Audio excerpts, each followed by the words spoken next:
నమస్కారం, welcome to Suman TV. నేను గీతాంజలి. ప్రస్తుతం మనతో పాటు ఇస్కాన్ నుంచి ప్రణవానంద ప్రభుజీ ఉన్నారు. వారితో మాట్లాడదాం. హరే కృష్ణ ప్రభుజీ. హరే కృష్ణ. ఎలా ఉన్నారు? భగవద్దయ. చాలా సంతోషం, ఎన్నో రోజుల తర్వాత కలిసాము. విశేషమైన సందర్భం ఇప్పుడు పూరి జగన్నాథుడు. ఎన్నిసార్లు తలుచుకున్నా, ఎన్నిసార్లు విన్నా ఆయన గురించి తనివి తీరదంతే. ఇంకా ఇంకా తెలుసుకోవాలనే కోరిక.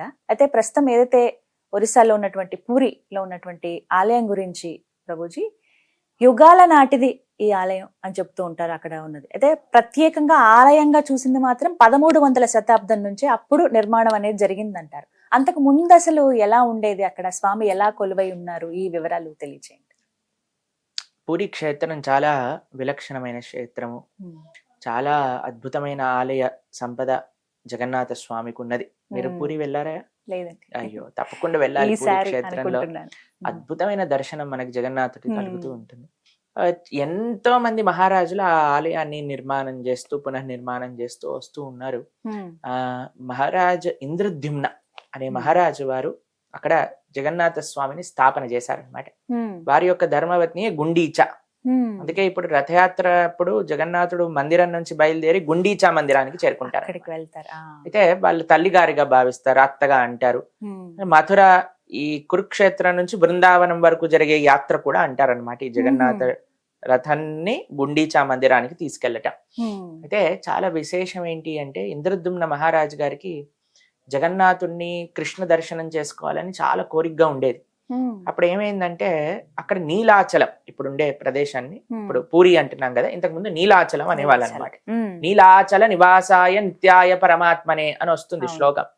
అయితే ఆ నీలాచలంలో నీలమాధవుడు అనే కృష్ణుడు ఉండేవాడు. ఆయన దర్శనం చేసుకోవాలని చాలా కోరిక. ఎవరికి? మన ఇంద్రద్యుమ్న మహారాజు గారికి. ఈయన అవంతి దేశం అంటే ఉజ్జయినిలో ఉండేవారు అనమాట. అయితే ఇక్కడ నుంచి ఒక మినిస్టర్ ని పంపిస్తారు. అయ్యా విద్యాపతి ఆయన పేరు, మీరు వెళ్ళి ఆ నీలమాధవుని దర్శనం చేసుకొని ఆయన ఎక్కడున్నాడో చెప్తే మేమందరం వచ్చి దర్శనం చేసుకుంటాము.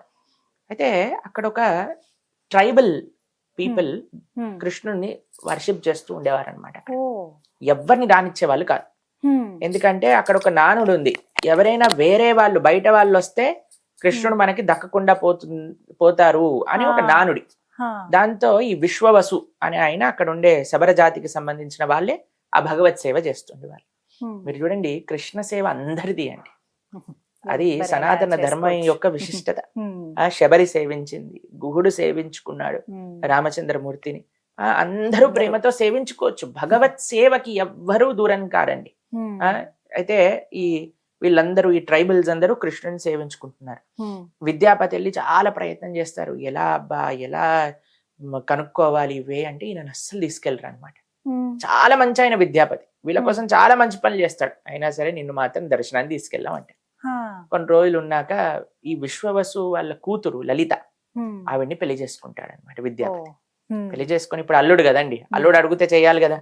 మామగారిని అడుగుతారు, అయ్యా ఆ కృష్ణ దర్శనం చేయించండి అన్నంగానే ఏం చేశారు తెలుసా? సరే అల్లుడు కాబట్టి తీసుకెళ్తాను, కానీ ఒక కండిషన్ ఏంటంటే నీకు చూపించాను అని కళ్ళకు గంతులు కట్టేస్తాడు. కళ్ళు గంతులు కట్టేసి తీసుకెళ్తూ ఉంటారు. అయితే ఈయన తెలివిగా ఏం చేస్తాడంటే, ఒక బ్యాగ్ లో ఒక చిన్న క్లాత్ లో ఆవాలు పెట్టుకొని, ఆవాలు ముడిగట్టి నడుముకి పెట్టుకొని దానికి ఒక చిన్న హోల్ పెడతారనమాట. సన్నగా ఆవాలు కిందికి జారుతూ ఉంటాయి. అలా ఆయన మొత్తం వెళ్ళిన దారి మొత్తంలో ఆవాలు పడిపోయాయి. దర్శనం చేసుకున్నాడు. పట్టీలు దియంగానే నీలమాధవుడు అద్భుతమైన సుందరమైన స్వరూపం. అక్కడ నుంచి ఒక చిన్న పక్షి ఆ నీలమాధవ్ పక్కన ఉండే ఒక కుండ, రోహిణీ కుండమని, అక్కడికి వచ్చి ముట్టుకోగానే టప్పని కిందకి జారిపోయి వైకుంఠమూర్తులు 4 చేతులతో పైకి లేసి వైకుంఠానికి వెళ్ళిపోయింది.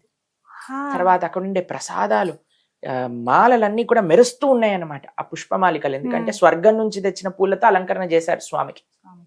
అయితే అలాంటి ప్రదేశం చూసి అమ్మయ్య మా మహారాజు గారికి చెప్పొచ్చు అని వచ్చేసారు. కొన్ని రోజులలో ఏముంది, ఆవాలు ఇంత తొందరగా మొలకెత్తిపోతాయి కదండి. అయితే ఆవాల దారి మొత్తం తెలిసిపోయింది, ఇక్కడ నీలమాధవుడు ఉన్నాడు. సరే అని వెళ్ళి ఇంద్రద్యుమ్న మహారాజు గారికి చెప్తారు, అయ్యా నీలమాధవుడు అడ్రస్ దొరికింది, పదండి తొందరగా వెళ్దాం అనగానే అందరూ బయలుదేరిపోతారు. బయలుదేరిపోయి ఆ నీలమాధవ్ దగ్గరికి వెళ్ళి చూసేసరికి ఆయన అంతర్ధానం అయిపోతారు. కనిపించాడు. ఎందుకంటే ఆ నానుడు ఉంది, బయట వాళ్ళు ఎవ్వరూ దర్శనం చేసుకోలేరు నీలమాధవుడిని అని. ఆయన అంతర్ధానం అయిపోతారు. రాజుగారు ఎంత బాధ అంటే అసలు చాలా బాధపడతారు. అయ్యో నా వల్ల అపరాధమైందా, నా ఇన్ని వల్ల రోజులు. భగవంతుడు మాయమైపోయాడా అంటే అప్పుడు భగవంతుడు ఆయన కల్లో కనిపించి, అయ్యా నీ వల్ల కాదు, నేను బ్రహ్మగారి యొక్క 50 సంవత్సరాలు నీలమాధవుడుగా, బ్రహ్మగారి నెక్స్ట్ 50 సంవత్సరాలు నేను జగన్నాథుడుగా దర్శనం ఇవ్వాలనుకుంటున్నాను. కాబట్టి ఈ రోజు రాత్రి ఒక పెద్ద పెద్ద చెక్క ముక్కలు 3 సముద్రానికి నుంచి వస్తాయి, ఆ 3టిని తీసుకోండి, స్వామి యొక్క మూర్తులను తయారు చేయండి, వాటిని స్థాపన చేయండి అని చెప్తారు ఇంద్రద్యుమ్న మహారాజు గారు. సరే అని చూసేసరికి విశ్వవసు సాయంకాలం పూట వెళ్ళేసరికి అక్కడ 3 ఉంటాయి, వాటిని తీసుకొస్తారు. అప్పుడే విశ్వకర్మ, మనకి తెలుసు కదా దేవతలకి ఆర్కిటెక్ట్, ఆయన ఒక వృద్ధుడి రూపంలో వస్తారనమాట. వచ్చి అయ్యా నేను ఈ పని చేస్తాను, కానీ ఒకటే కండిషన్ ఏంటంటే తలుపులు పెడతాను, లోపలికి రాకూడదు, అయ్యాక నేను వచ్చి చెప్పేస్తాను పని అయిపోయింది అని. సరే అని లోపలికి వెళ్ళిపోతారు. లోపలికి వెళ్ళిపోయి టక్ టక్ టక్ టక్ టక్ టక్ టక్ టక్ అని చప్పుడు వస్తుంది వస్తుంది వస్తుంది వస్తుంది వస్తుంది. కొన్ని రోజుల తర్వాత అయిపోతుంది. 1 రోజు 2 రోజులు 3 రోజులు 4 రోజులు ఓపిక పడతారు. ఎన్ని రోజులని చూడాలి, అసలే ముసలాయన వెళ్ళిపోయాడేమో మనకేం తెలుసు అని రాణి అప్పుడే చెప్పారు, ఏమైనా సరే నేను బయటకు వచ్చేంత వరకు తలుపు తీయకూడదని. ఈ రాణికి ఓపిక పట్టలేదు, ఏం జరుగుతుంది కదా అని వెళ్ళి తలుపు తీసేశారు. తలుపులు తీసేసరికి లోపల ఉన్న ఆయన మాయమైపోయాడు. మూర్తులు అలానే సగం సగం చెక్కిన మూర్తులు ఉండిపోయాయి. ఇప్పుడు ఎలా అయితే మీరు చూస్తారు, పాదాలు లేవు ఆయనకి, చేతులు కూడా ఇలా ఉంటాయి అంతే, దానికి చేతులు ఏమి ఇలా మనకి చేతులు కనిపిస్తున్నట్టు కనిపించదు. కాబట్టి అలా సగం నడుం వరకే ఉన్నట్టు ఉంటుంది, కింద ఏమి ఉండదు. అలా అయిపోయేశారు అన్నమాట మూర్తులు.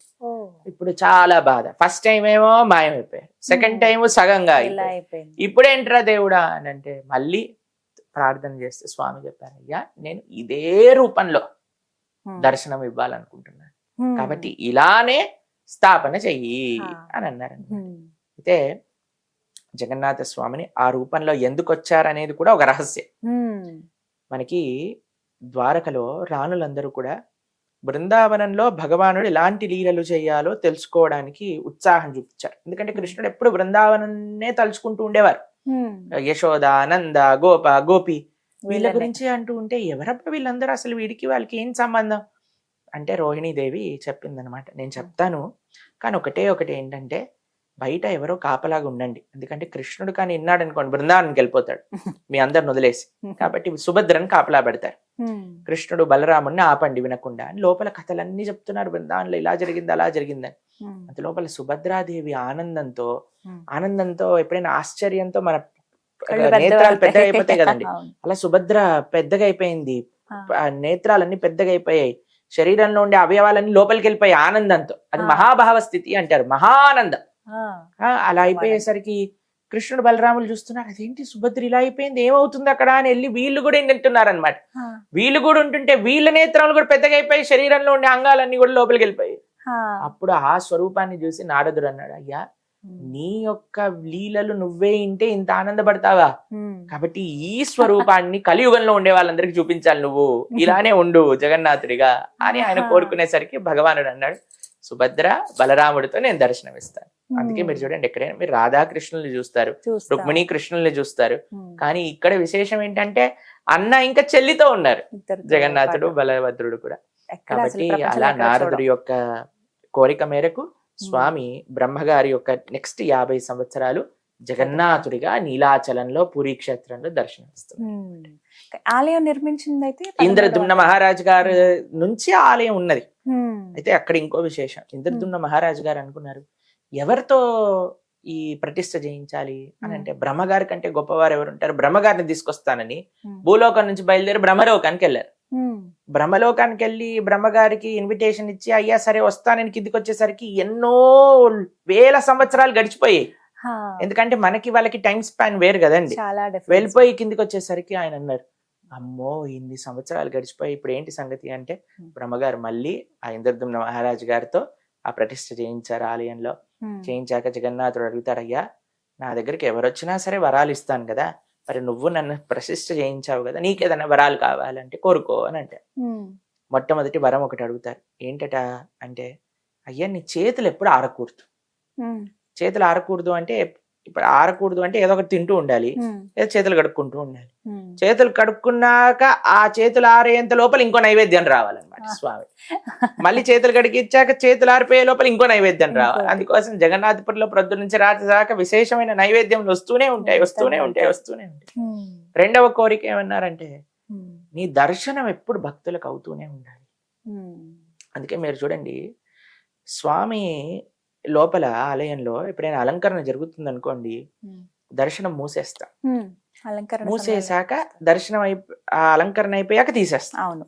కానీ జగన్నాథపురిలో అలా కాదండి, భక్తులు వెళ్తూనే ఉంటారు, స్వామి అలంకరణ తీసేస్తారు, భక్తుల ముందే స్వామికి అలంకరణ చేస్తారు. ఆహా. ఎందుకంటే ఆయనకి ఎప్పుడు దర్శనమే అనమాట. ఉమ్, నిత్యం. మనం మీరు సాయంత్రం పూట బడా శృంగార్ అంటారనమాట. చూస్తుంటే మన ముందే జగన్నాథుడు బట్టలన్నీ తీసేస్తారనమాట. తర్వాత మళ్ళీ బట్టలన్నీ వేసేసి నగలన్నీ పెట్టి పూలమాలన్నీ వేసి చాలా బాగుంటుంది. ఉమ్, అలా దర్శనం చేయిస్తారు. మూడవది ఏమన్నాడు తెలుసా అండి, నాకు అసలు పిల్లలు ఉండకూడదు అని. అందరు పిల్లలు కావాలి అని అడుగుతారు, ఈయన పిల్లలు ఉండకూడదు అంటారు. ఎందుకంటే మా పిల్లలు, వాళ్ళ పిల్లలు, వీళ్ళ పిల్లలు, ఇది మా తండ్రి కట్టించింది, మా తాత కట్టించింది, మా వాళ్ళది గుడి అని పెత్తనం చెలాయిస్తారు, కాబట్టి నాకు పిల్లలు వద్దయ్యా అని నిస్వార్థ భావం. భక్తులకి భగవంతుడికి మాత్రమే సేవ చేయాలి అని ఇంద్రద్యుమ్న మహారాజు గారు ఆ గురి కట్టించారు. కాబట్టి చాలా ప్రేమ ఉండాలండి. ఇప్పుడు ప్రేమ ఉన్న వాడికి తెలుస్తుంది. మనము మీరు మా ఆశ్రమానికి వచ్చినప్పుడు మనం ఒక వీడియో చేసాం, బృందావన్ బిహారీ టెంపుల్లో ఆ స్వామికి ఎలా అలంకరణ చేస్తారు, స్వామికి ఎలా నైవేద్యం పెడతారు, స్వామికి ఎలా ఏసి స్వామిని పెడతారు అంటే కొంతమంది ఆ వీడియో క్లిప్పింగ్స్ ని తీసి, మీరు చూసారా ఆ వీడియోస్? ఆ వీడియో క్లిప్పింగ్స్ ని తీసి చూసారా, వీళ్ళు రాళ్ళకి ఏసీలు పెడతారట, రాళ్ళకి పడుకోబెడతారట, రాళ్ళకి గుడి కడతారట, రాళ్ళకి బట్టలు మారుస్తారు కదా అని చేశారు కొంతమంది. ఇప్పుడు చూడండి, పచ్చకామర్లు ఉన్నవాడికి ప్రపంచం అంతా పచ్చగా కనిపిస్తుంది అంతే. భక్తి లేని వాడికి భగవంతుడు సాక్షాత్తుగా వచ్చిన బండరాయి కిందనే వస్తుంది. కానీ ఎలాంటి హృదయం భక్తి ఉన్నవాడికి కదండి. ఇప్పుడు చూడండి, ఒక దేశ జెండా మీరు చూసారనుకోండి, మీకు ఏమనిపిస్తుందండి? దేశభక్తి వస్తుందా వెంటనే మనకి? ఇప్పుడు అక్కడ జెండా పడిపోయింది అనుకోండి, ఏం చేస్తారు మీరు? వెంటనే తీసి కళ్ళకద్దుకొని లోపల పెట్టుకుంటారా? ఎందుకంటే అది ప్రతిబింబిస్తుంది, మన దేశాన్ని మొత్తం జెండాలో ప్రతిబింబిస్తుంది. అవునా కదా? మీరు ఒక వీడియో చూసుంటారు, ఒక దగ్గర ఒక సమిట్ జరుగుతుంటే వాళ్ళు ఏ ప్రైమ్ మినిస్టర్ ఎక్కడ నించోవాలి అని మార్కింగ్ కి ఫ్లాగ్స్ పెట్టారనమాట. మీరు చూసారా? నరేంద్ర మోదీ గారు ఇలా నడుచుకుంటూ వెళ్తారు, దేశ జెండా చూడంగానే వెంటనే తీసి ఇలా జేబులో పెట్టుకుంటారు. దాన్ని చూసి పక్కన ఆయన కూడా కంగారు పడి, ఆయన పాపం లావుగా ఉన్నారు, వంగలేకపోతే ఇలా వంగి తీసారి లోపల పెట్టుకున్నారండి. ఎందుకంటే ఆ దేశ జెండా దేశాన్ని ప్రతిబింబిస్తుంది, ఆ భావన మనకు కలుగుతుంది. ఇప్పుడు చూడండి, మీ దగ్గర మీ అబ్బాయి ఫోటో ఉందనుకోండి, ఎప్పుడైనా మీరు మిస్ అవుతున్నారు అనుకోండి, ఫోటో చూస్తారు కదా, అంతే స్క్రీన్ సేవర్ లో పెట్టుకుంటారు, లోపల వాట్సాప్ దాంట్లో పెట్టుకుంటారా లేదా? ఆ ఫోటో చూస్తే మనకి స్వామి గుర్తొస్తాడు. మనం ఏ వ్యక్తిని అయితే ప్రేమిస్తున్నా ఆ వ్యక్తి గుర్తొస్తాడు. విగ్రహం కేవలం అలాంటిది కాదండి, విగ్రహం సాక్షాత్తుగా భగవంతుడే. ఎందుకంటే ఆ స్వామి యొక్క రూపాన్ని అందులోకి ఆవాహన చేస్తాం, ప్రాణ ప్రతిష్ఠ చేస్తాం. ఇది కేవలం భక్తి ఉన్నవాడికే భగవంతుడు ఆ విధంగా గోచరిస్తాడు. భక్తి లేని బండరాయి మనసు ఉన్నవాడికి బండరాయి కనిపిస్తాడు కదా. కాబట్టి మూర్ఖంగా వారే వాళ్ళకి ఈ ప్రపంచంలో ఏమి మనం సమాధానం చెప్పలేము. కాబట్టి భక్తి భావనతో భగవంతుడిని చూడటం నేర్పించింది సనాతన ధర్మం. దేశం పట్ల, తల్లిదండ్రుల పట్ల, భగవంతుడి పట్ల ఈ యొక్క మేము ఇటీవలే పాశ్చాత్య దేశాలకు వెళ్ళేసి వచ్చాము. అక్కడ చూసాం మేము అసలు ఎన్ని ప్రదేశాలలో అసలు ఎలాంటి ఆధ్యాత్మికత పేరుతో, వాళ్ళ రిలీజియన్ పేరుతో ఎన్ని అరాచకాలు చేశారు. వాళ్ళని అంటూ ఉంటారు, అక్కడికి వెళ్ళి చూస్తే మీరైతే ఆశ్చర్యపోతారు అసలు ఎలాంటి అరాచకాలు చేశారు ఈ ఎవరైతే శాంతి మతాలని చెప్పుకుంటూ తిరుగుతూ ఉన్నారో వాళ్ళు. కాబట్టి మనకొచ్చి పాఠాలు చెప్తారు, ఫస్ట్ వాళ్ళ చరిత్రను వాళ్ళు పరిశీలన చేసుకోవాలి ఏం చేశారు అని. కాబట్టి భగవంతుడికి భక్తియే, భగవంతుడిని ప్రేమించటమే సనాతన ధర్మము, ఇంకా ఏది కాదు. అదే మన ఇంద్రద్యుమ్న మహారాజు గారి యొక్క జీవితంలో కూడా చూసుకోగలం. అలాగే పూరీ క్షేత్రం గురించి మాట్లాడేటప్పుడు ప్రభుజీ, గోపురం అసలు ఆలయ నిర్మాణమే చాలా విశేషం అంటారు, అతిపెద్ద ఆలయం. దాంతో పాటుగా గోపురం గురించి మాట్లాడతారు, ఎందుకంటే ప్రతిరోజు ఆ జెండాని మార్చే విధానం కావచ్చు, ఎంతో సాహసోపేతం అయినా సరే ఖచ్చితంగా అది మారుస్తారు. అలాగే పైన 1000 కేజీలతో ఉండేటువంటి ఆ చక్రం గాని అది స్వయంగా స్వామివారే అందించారని, అలాగే దాంతో పాటుగా అక్కడ ఇంకా ఎన్నో విశేషాలు, చప్పన్ భోగ్ ఖచ్చితంగా స్వామివారికి 56 రకాల నైవేద్యాలు పెడుతూ ఉంటారు. దాంతో పాటుగా చూసుకుంటే ఇంకా విశేషం రథయాత్ర. ఈ వివరాలు మీ ద్వారా వినాలనుకుంటున్నాం. ఒకటి, మీరు నీలి చక్రం గురించి చెప్పారు. ఆ చక్రాన్ని నీలి చక్రం అంటారు. నీలి చక్రం. బ్లూ కలర్ లో ఉంటుంది అనమాట యాక్చువల్ గా. అయితే ఒక కథ ఉంది దానికి, ఎలా ఆ చక్రం వచ్చింది అని. స్వామి చేతిలో చక్రం ఉంటుంది తెలుసు కదా, సుదర్శనం అని అంటారు. సుదర్శన చక్రానికి ఒకసారి అనిపించిందట, నాకంటే గొప్ప భక్తుడు ఎవరున్నాడు, ఎప్పుడు స్వామి చేతిలోనే ఉంటాను అని అనుకున్నాడు సుదర్శనుడు. లీల కోసం అండి. అయితే భగవంతుడు పసిగట్టేశాడు. ఇప్పుడు చూడండి, మన లోపల ఎలాంటి భావనలు ఉన్నాయని భగవంతుడు తెలియదా చెప్పండి? ఇంకో విషయం చెప్తాను. ఒకసారి ఒక పిల్లవాడు ఇలా కూర్చున్నాడు చైర్ పైన, ఇలా ఏదో పడుకున్నట్టు చేసి టామని కింద పడిపోయాడు. పడిపోగానే అని ఏడవటం ప్రారంభమైన వాళ్ళ అమ్మంది, నాన్న గులాబ్ జామున్ పెడతాను, ఇప్పుడు నీ ఫేవరెట్ స్వీట్ చేసుకొని వస్తాను, ఏడవక ఆపు నాన్న అంటే ఆపేసి, వెంటనే వాళ్ళ అమ్మ పరిగెత్తుకుంటూ గులాబ్ జామున్ తీసుకొచ్చి 4-5 గులాబ్ జాములు తినిపించగానే ప్రశాంతం అయిపోయాడు. పిల్లవాడు అనుకున్నాడు, అమ్మయ్య నేను ఏడుస్తే గులాబ్ జాములు వస్తాయి అని. వాళ్ళ అమ్మ వెళ్ళంగానే మళ్ళీ టంగ్ అని కింద పడిపోయి వాడంతటి వాడే అని ఏడవటం ప్రారంభం చేశాడు. వాళ్ళ అమ్మ వస్తుందా మళ్ళీ బయటికి? వస్తుందా అండి? వాళ్ళ అమ్మకి తెలుసు ఏది నిజం ఏది అబద్ధం. చూడండి, ఒక తల్లికి తెలిసినప్పుడు అందరినీ సృష్టించిన వాడు పరమాత్మ వాడికి ఎందుకు తెలియదండి? తెలుసు. మనం ఏ భావంతో వస్తున్నాం, మళ్ళీ ఆయన గుడికి ఎందుకు వస్తున్నామో ఆయనకు తెలుసు, పూజ ఎందుకు చేస్తున్నాం ఆయనకు తెలుసు. ఏదో కావాలి నా దగ్గర నుంచి, ఏదో పోవాలి, ఏదో రావాలి, ఈ రెండింటి కోసమే పూజ చేస్తే ప్రేమ అంటారా దాన్నండి? అయ్యా మీరు నన్ను ఎందుకు ప్రేమిస్తున్నావు బాబు అంటే, నీ లోపల నీ ఆస్తి కోసము అని చెప్పామనుకోండి ఎలా ఉంటుంది, అలానే భగవంతుడికి కూడా ఉంటుంది. ఈ కోరిక కోసం ఆ పూజ చెయ్యి, ఆ కోరిక కోసం ఈ పూజ చెయ్యి, ఈ దీపం పెట్టు, ఆ మంత్రం చెప్పు, ఇలా హోమం చెయ్యి, ఇలా ధూపం వెయ్యి, ఇలా చేసామనుకోండి కేవలం కోరికల కోసం. ప్రేమతో చేయండి, అది వేరే విషయం. ప్రేమ వేరు, కోరిక కోసమే చేయటం వేరండి. ఎందుకంటే కర్మ నుంచి మనం తప్పించుకోలేమండి. ఏమనుకుంటున్నారు మీరు? పూజ చేసి బొట్టు పెట్టి దీపం పెట్టేస్తే కర్మ పోతుందంటారా? పోతుంది, కానీ ఆ తప్పు చేసే కర్మ ప్రవృత్తి పోదు. అది ఎప్పుడు పోతుంది? ఎప్పుడైతే మనం ధర్మం ఏంటో అధర్మం ఏంటో తెలుసుకుంటాం. అది ముఖ్యం మనకి. ఈ ఆధ్యాత్మిక కార్యక్రమాలు, ఈ పూజా పునస్కారాలు చేస్తూనే మనకి భగవంతుడు ఏంటి, ధర్మం అంటే ఏంటి వినాలి. అది ఎక్కడ చెప్పున్నది? మంచిగా భగవద్గీతలో చెప్పున్నది. అందుకే మనము భగవద్గీత ఒక కోర్స్ చేస్తున్న 7 జూలై ద్వాదశి, తొలి ఏకాదశి మరుసటి రోజు నుంచి సాయంకాలం పూట 7:30 నుంచి కేవలం 1:30 సేపు మాత్రమే, 18 రోజులు. పిల్లలు, పెద్దలు, యువతి, యువకులు అందరు కూడా చక్కగా 18 రోజులు వింటే మొత్తం భగవద్గీత అర్థమైపోతుంది.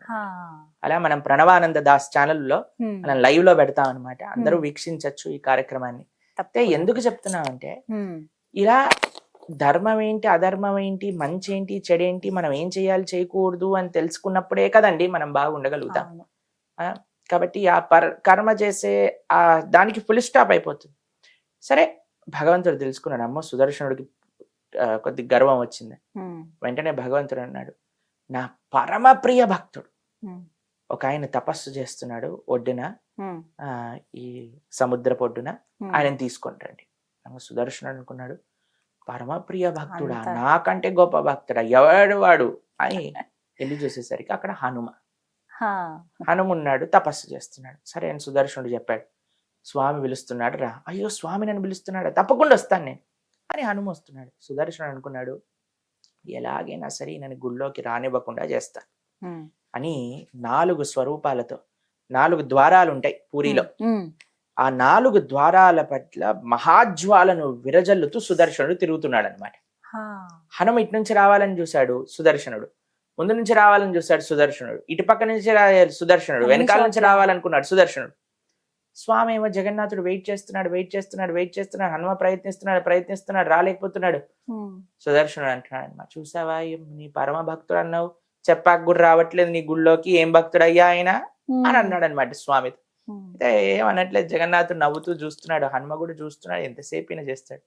తర్వాత ఒక్కసారి భగవంతుడి నామాన్ని స్మరణ చేసి 4 చేతులు తెచ్చుకొని 4 చేతులతో 4 సుదర్శనాలను పట్టేసుకున్నాడు హనుమ. పట్టుకొని లోపలికి అలానే నడుచుకుంటూ వెళ్ళాడు, స్వామిని దర్శనం చేసుకున్నాడు, వెళ్ళిపోయాడు. అప్పుడు సుదర్శనుడు ఇలా తలదించుకున్నాడు అనమాట. అప్పుడు అన్నాడు భగవంతుడు, నీకు గర్వం వచ్చింది. భగవంతుడికి గర్వం నచ్చదండి.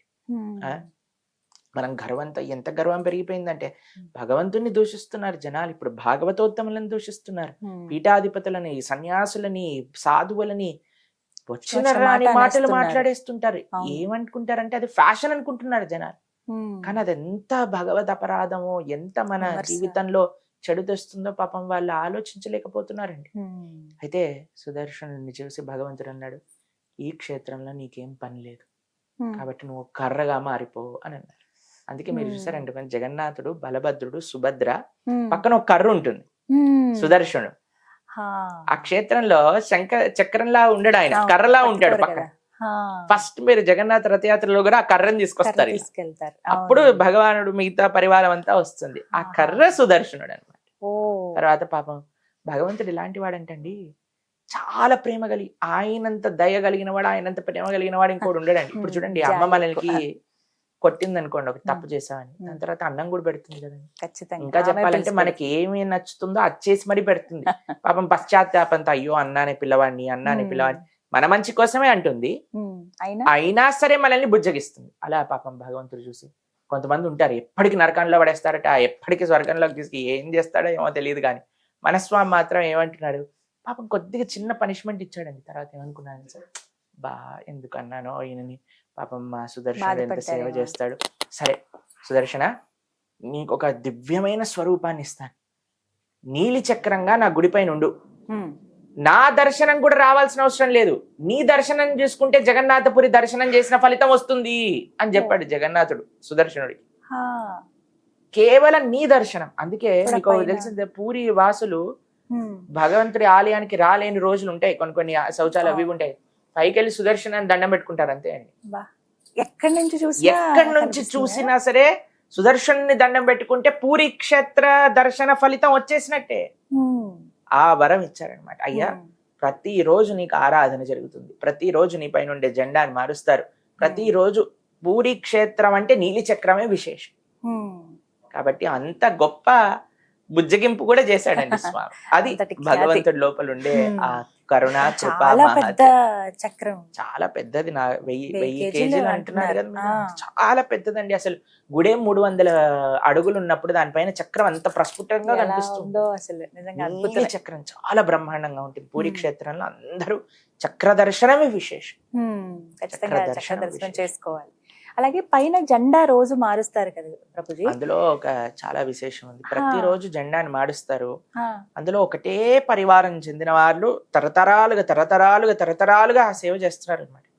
అయితే తండ్రి గారు వాళ్ళ పిల్లవాడిని నేర్పిస్తున్నారు, ఒకసారి జెండా ఇలా మార్చాలని. అయితే ఇలా ఉల్టా ఎక్కుతారనమాట వాళ్ళు, ఇలా గోపురాన్ని వెనక్కి ఎక్కుతారు.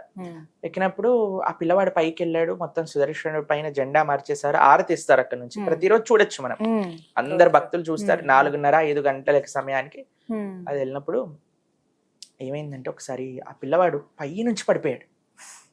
300 అడుగులు సుమారుగా అనుకోండి, అక్కడ నుంచి పిల్లవాడు పడిపోయేసరికి అందరు ఆశ్చర్యం, అందరు చూస్తుంటారు కదండి, అందరూ జగన్నాథ్ జయ జగన్నాథ్ అని ప్రార్థన చేస్తుంటే ఎక్కడి నుంచి వచ్చిందో ఏమో తెలియదు, కానీ ఒక పెద్ద కోత వచ్చి ఆ పిల్లవాడిని అలా అని చేతిలో పట్టుకొని ఆపేసి ఆ పిల్లవాడిని దింపేసి ఆ కోతి వెళ్ళిపోయింది అక్కడ నుంచి.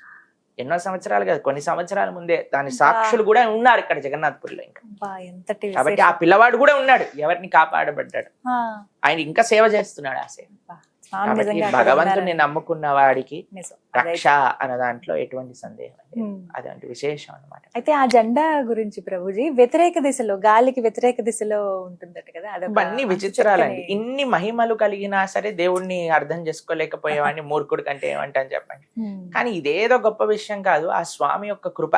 వైకుంఠాన్ని వదిలేసి మన దగ్గరకు వచ్చారు, దానికంటే కొద్ది కృప ఇంకేముంటుంది. ఇప్పుడు చూడండి, మనం ఎవ్వరు కూడా మంచి ఫెసిలిటీ, మీకు ఒక ఏసీ ఆఫీస్ ఇచ్చారనుకోండి, బ్రహ్మాండంగా ఏసీ ఉంది, స్పేషియస్ ఆఫీస్, టేబుల్, చైర్లు అన్ని ఉన్నాయి. తర్వాత మీకు కొన్ని రోజుల తర్వాత చెప్పారనుకోండి, ఇప్పుడు కొద్దిగా అంత బడ్జెట్ లేదు, ఓ గుడిసెలో ఉండండి అన్నారనుకోండి, ఏమంటారు మీరు?